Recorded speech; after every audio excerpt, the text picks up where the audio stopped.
Oh boy. Now they want Tobias Harris to change his game. Now they want him to change his game. See, I knew this stuff was going to happen. I knew this stuff was going to happen. My mindset is if it ain't broke, don't fix it. Why do you need this man to shoot more threes in hopes of winning the championship?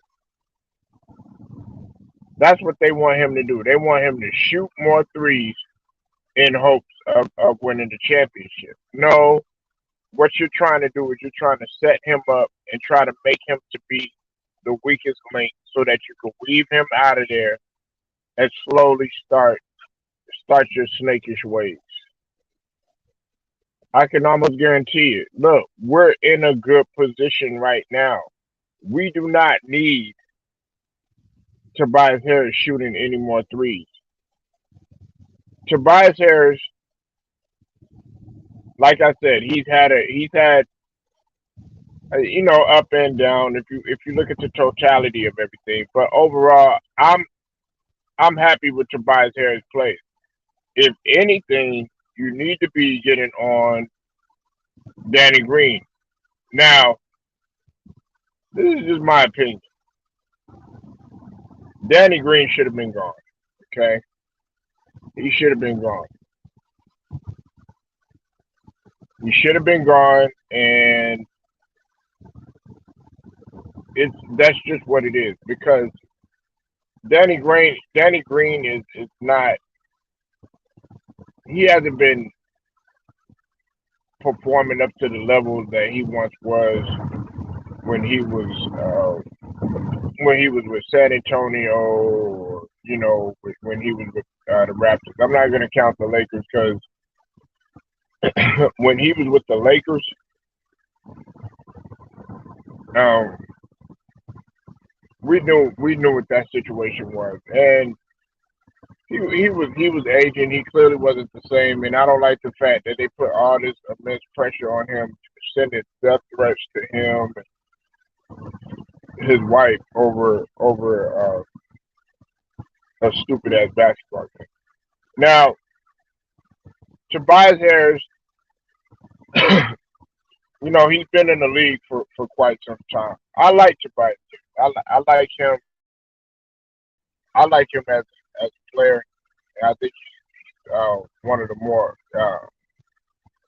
blue collar guys in the league. Just does what he does. He doesn't complain about anything. You know what I'm saying? He just goes out there and he does whatever's necessary for the betterment of the team. I once thought that Tobias Harris was going to at least be a superstar. Well, I would say not. Nah, let me take it back. Not a superstar, but a really really good player. You know what I'm saying? And lead a team and actually be a force to be reckoned with in terms of his leadership capabilities. But over time he's shown to just be just a great complementary player. Now, the reason why I don't feel like uh, Tobias Harris should have to be worried about shooting the three is because I mean he's been relatively okay if you consider him over a span of his NBA career and what he brings to the table. You're talking about a career decent three point shooting individual. But one of the one of the great things about Tobias Harris that a lot of people don't understand is his rebounding ability, right? Is his rebounding ability, and also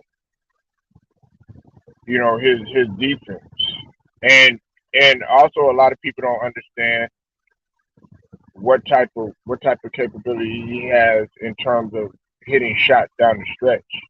You got to remember in a lot of those games last year, and I know people gonna say, "What have you done for me lately?" But in a lot of those games last year, Tobias Harris, Tobias Harris came up big. All right, now let's go back and look at Tobias Harris. Over time. All right, he had a great month. To start off the season. Okay, had a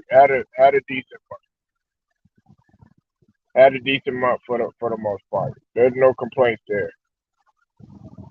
Not realizing that somewhat decent from 3 point range. He shot about 32% in the month of November, but still, when you look at the point, the point percentage and how much he was averaging, the guy was giving you 19.9 points per game in the month of November, right? And I remind you, this is before Joel. I mean, before James Harden they got there, and even without Ben Simmons. Okay, now he shot 32% in the month of December, right? He was averaging 20.3 points per game in the month of December. Okay, so they want this guy to change his game. Then in the month of January, in the month of January, right? He didn't really shoot that many threes. Okay, he only shot like 26%, but that percentage is low because he didn't attempt that many. And in the month of January, and you got to take into account, uh, he didn't. I think there were a stretch of games in which no, he was bothered. I think he was bothered by some things or whatever. I couldn't remember exactly what it was, but he still was able to give you 16.8 points per game, and he shot decent. He shot decent from field goal. Could have shot a little bit better, but nevertheless, he was still quite productive. And we actually had a, I would say, we had a subpar month that because we went 4, 5, 6, 7. We went 7-6 that month in the month of January. And now that we're in February, guess what? Now that we're in February, oh wait, hold on.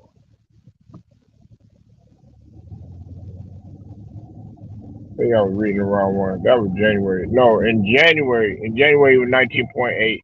Now that we're in February, he's averaging his scoring has went down. Um,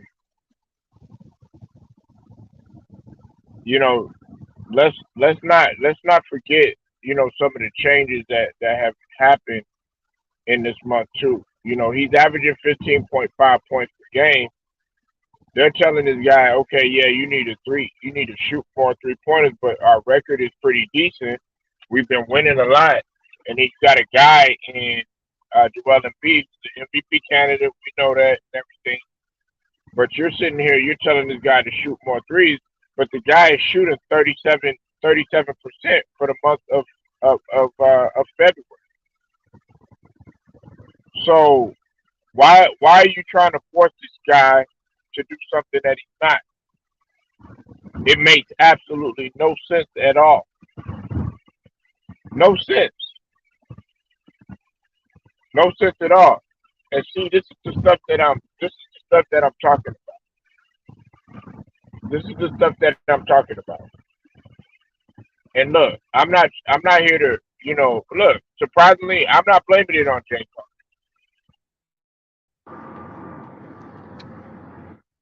Surprisingly, I'm not here to blame it on James Harden. But I already know that they're trying to turn this thing into a free for all 3 point wise. Now I could kind of see why they want him to attempt more threes and do all of that stuff because now they're seeing that James Harden is facilitating the ball more and everything. But you got a guy Maxi that can slash. He's a decent shooter in a way. You know, he'll pull up when he needs to. I see that in that aspect of Maxi's game. I can see him improving on that as time goes along. Right now, he's not gonna light you up right away. Now, what they want to do is they want Tobias Harris to do shoot more threes, more so than what he's been doing. But I'm like this. Why are you sitting there and you're telling this man to shoot more threes when he's pretty much been productive the whole entire season? He's been averaging 18.8 points per game alone, right?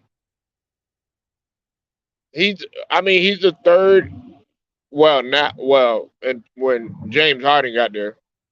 Before James Harden got there, he was the third leading scorer because I think I want to say yeah he was the third leading scorer because Maxi had a big month or whatnot. Maxi has been doing good this year.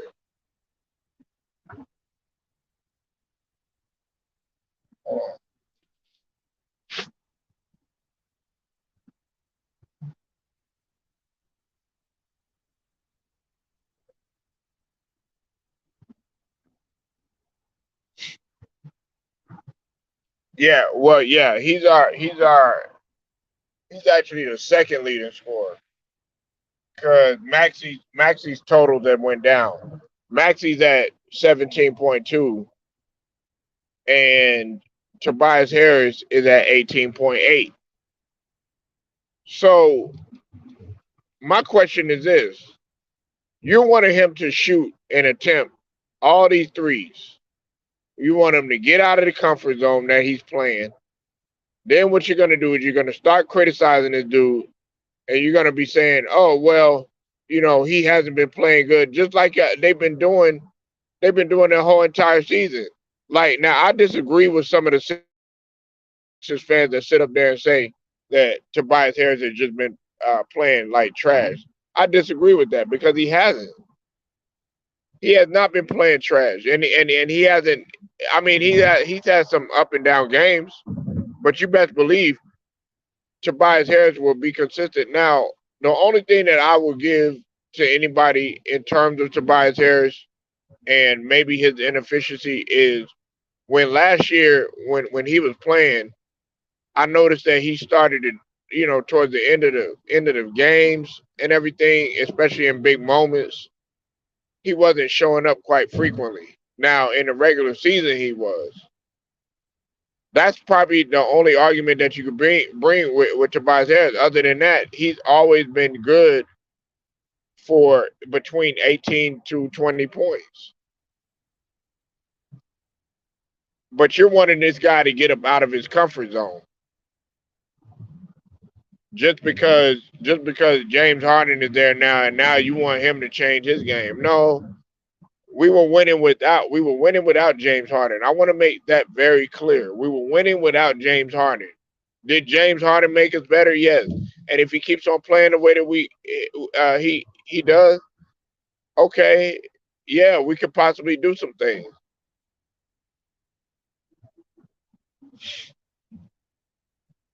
But like Kendrick Perkins was saying earlier, saying that silly shit, talking about, oh yeah, well Kobe and Shaq, man, it remind me of James Harden and Joel Embiid.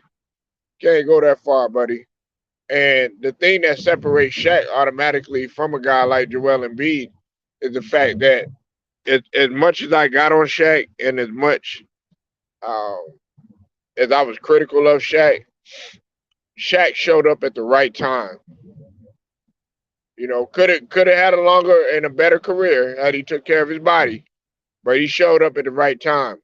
I mean, you're talking about a three-time Finals MVP, three times. He capitalized a key moment. But that's neither here nor there. I'm not going to digress. I'm not going to get on that subject. But let's get back to Tobias Harris for a minute, right? You're going to sit up there. You're going to tell him, yeah, he needs to shoot more. He needs to get up. He's going to do something that he's not really normally accustomed to doing. Yes, he will shoot the three if he needs to. But Tobias Harris can get to the rack. Tobias Harris can run the floor, even at him being in the league for 10 years. Tobias Harris can still run the floor. He can still rebound, and he can still defend to a degree. The problem, what you need to be worried about, is a guy like Shake Milton, who's like even barely playing. You don't even know, man. You would have thought Shake Milton was off the team, and you need to be worried about a guy like Danny Green. Danny Green really he hasn't been a factor. He hasn't been a factor. But you're talking about Tobias Harris, who clearly is the older veteran, but he's been one of our more productive players. Like I said, he was the second leading scorer before James Harden had got there. So you want to push this guy to do something that he's not normally do. You want him to hoist up more threes and all this other stuff. And see, that's what Daryl Morey wants. He wants to get back to trying to construct this team. I feel like he's secretly trying to construct this team more so in the way Harden plays, as opposed to Embiid, which really are rather similar. The only difference is that James Harden dribbles the damn ball too much.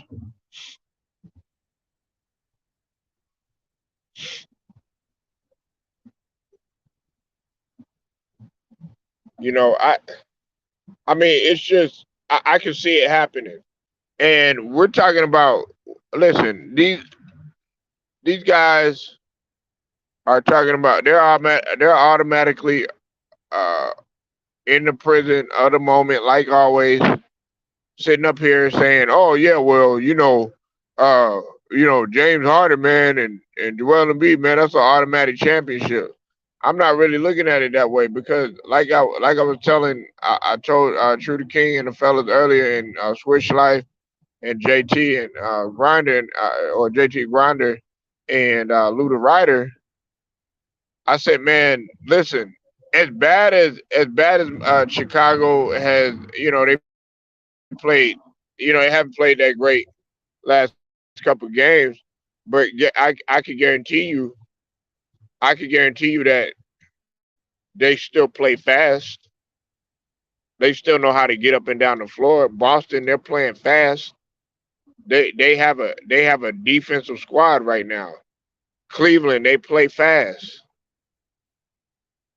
Now, you want to try to, slow the tempo down at James Harden's pace.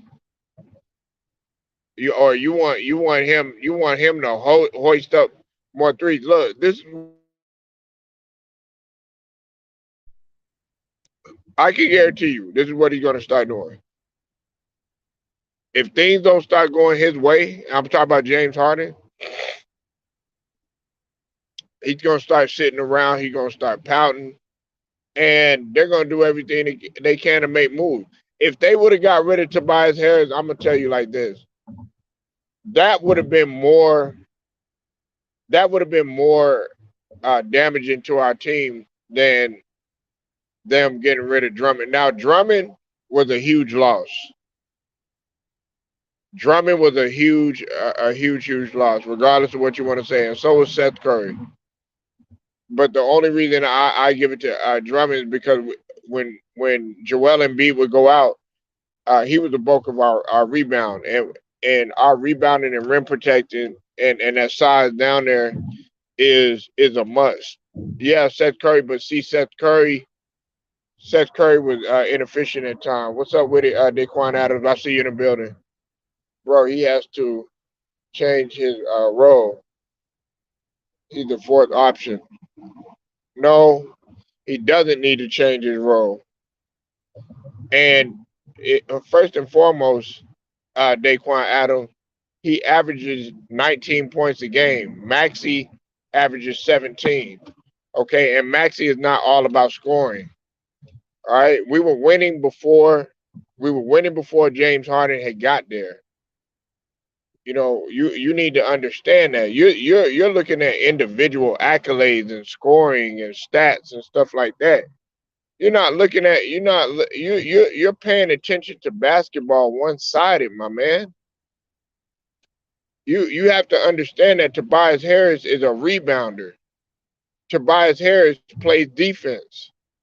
So you're focused on scoring the baskets. No, it's not all about that. If you, I mean, I don't know if you really paid attention to any other player besides the guy that you probably like, James Harden or something like that. You got to really look at the value of some of these guys. Now he might be considered a fourth option, but before Harden's arrival, he was considered he would okay. Some people might say was our second option, but Maxi was the point guard. You know what I'm saying? If that makes any sense. Maxi wasn't, believe it or not, Maxi is not looking to score all the time. He's looking to facilitate. He has an old school type of game. You know what I'm saying? Mixed with the new game if you consider his athleticism. So we got to cut that out, man. Tobias Harris does not need to be shooting a lot of threes. He shot 37% this month. His lowest month has been 26%, and that was a couple months ago when they were struggling and we were having going through all this COVID stuff.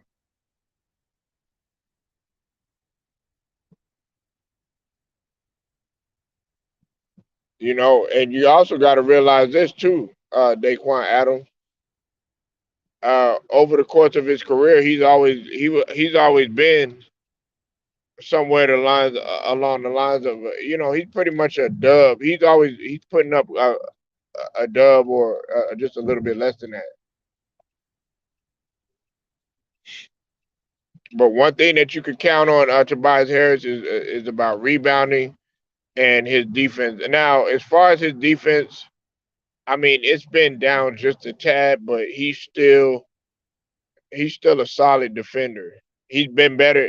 Now, who you need to be talking about, Daquan Adams, you need to be talking about a guy like Danny Green. He's not an option no more. Okay, and neither is Shake Milton. Those guys, I would like those guys to go. That's just my personal opinion. Shake Milton, we really don't have no use for him anymore.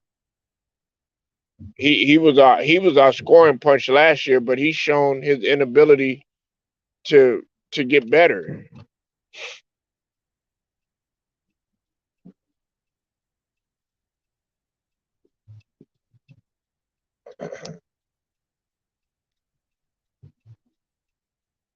All they're gonna do, all they're gonna do is secretly construct this this team around James Harden.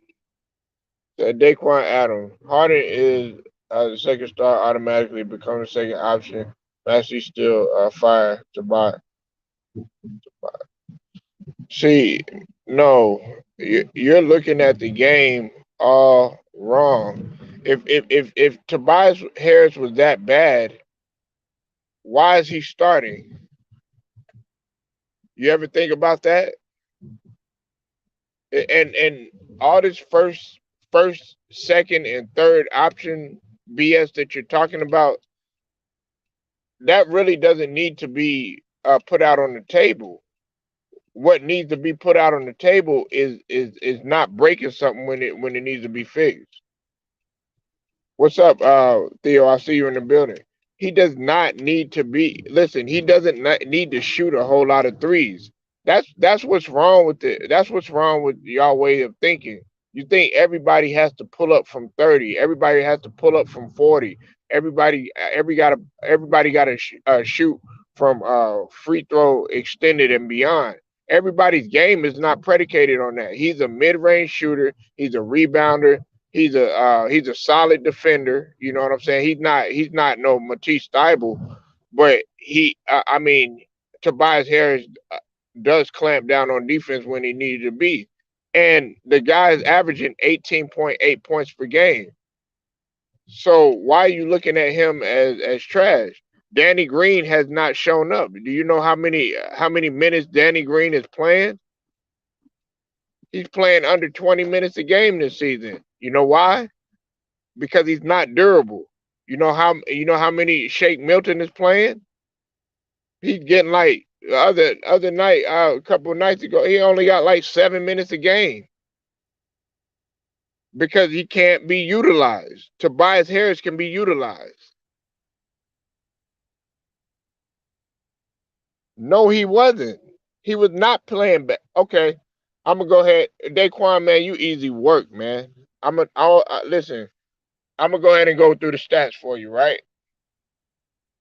You told me that he was playing bad before Harden and got there, right? All right, let's go all the way back. Let's go all the way back, okay? Harden got there on the 17th, right? Right? All this regurgitated bullshit that you try to come with, it's not working on me, okay? I'm not gonna have it. I'm not gonna have this old regurgitated narrative that you try to push. That you come on here and regurgitate that stuff that you saw on ESPN. That stuff don't fly around here, bro. Okay, I'm letting you know that this is the LDBC, and we're not gonna have that old. Oh yeah, I'm gonna repeat what they said on First Take or Undisputed and all this other bullshit because they don't know the real goddamn game anyways. They follow a narrative and they follow a script. Now let's get to it. You said he was playing trash, right? In Washington on February the 2nd, he had 22 points. He shot 9 to 16, and had 8 rebounds. Is that trash? No, I didn't think so. Okay, let's keep going.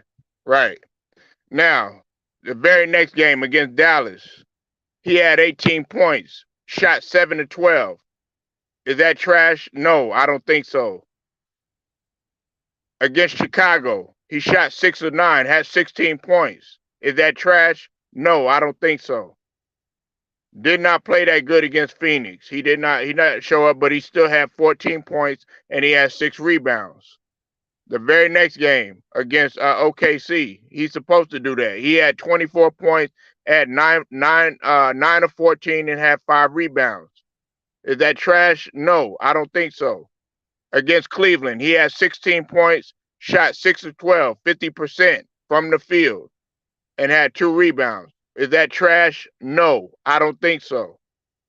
His only poor game came against Boston, and that was he shot 3 of 11, right? He shot 3 of 11. That's poor shooting. Had 11 points and 2 rebounds. That wasn't a good game. In the very next game, he had 19 points and had 2 rebounds. Is that trash? No, I don't think so. Then came against Minnesota. This is with James Harden now. This was all with James Harden. He had 28 points. He shot 12 of 16 and had 2 rebounds. Is that trash? No, I don't think so. Then the final game that he just played, he had 21 points. 21 points, 8 of 14 from the field goal range, shot a wonderful percentage, and had 7 rebounds. Stats that you probably don't look at. Is that trash? No, I don't think so. Know what you're saying. You saw watching the games. Nah, I'm telling you, I saw watching the games. First off, you need to know how to type because you really didn't see how you're typing right now, okay? You're not watching the games. I just told you, what's up with it, Brent? How efficient he was. You're burying yourself right now because you're sitting here saying that he's trash, but the man is clearly shooting a high percentage from field goal range, and he's also giving you rebounds. Like I said, he's averaging. Did you know that Tobias Harris was averaging in the 20s of in the previous months? Now his lowest month was, I think, in it was like November or something like that. He averaged like six. No, it was last month. He averaged like 16 points. He's been averaging 18 points. So what are you saying, Daquan? You're trying to sit here and you're trying to throw Tobias Harris under the bus because you want to listen to the media and you want to listen to this and try to regurgitate that bullshit that you hear. That don't fly here, man. You're talking about you watch the game. You're sitting here playing. You're paying attention to. You're one dimensional. You're paying attention to James Harden. That's your only focus is paying attention to him. Look at the other guys on that floor.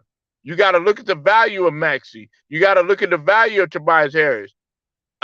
What's his name hasn't had really no value, like Green and Shake Milton. If you're gonna criticize them, if you're gonna criticize anybody, you need to criticize them. Let's look at Danny Green, since you so much know everything, right? Since you so much know everything. Now, let's look at Danny Green in comparison to Tobias Harris.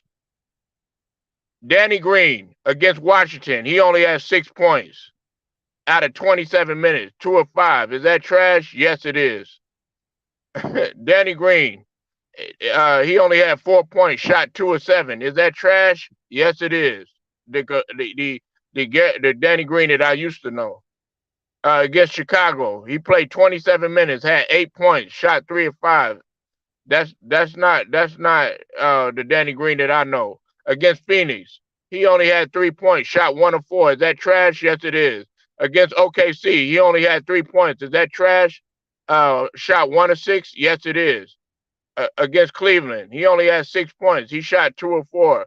The somewhat decent 50%, but that's not the Danny Green that I know, especially when you consider he shot.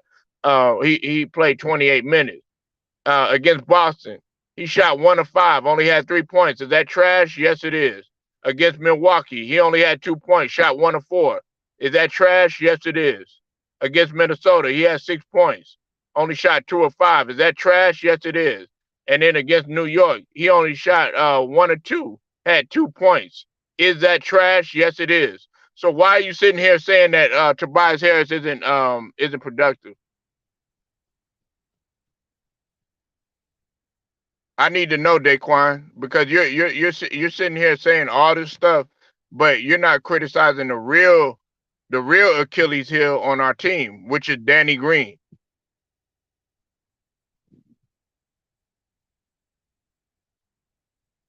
I guess I ain't got no answer. I'm gonna go in. I'm gonna go have me something to eat until you figure out an answer. I'll be back live again. Hopefully you feel compelled to show up. But again, Tobias Harris doesn't need to do anything more than what he's been doing. If it ain't broke, don't fix it. Tobias Harris is doing just fine. Appreciate everybody pulling up. Uh, Polo Sports Talking Entertainment. I'll get at you later.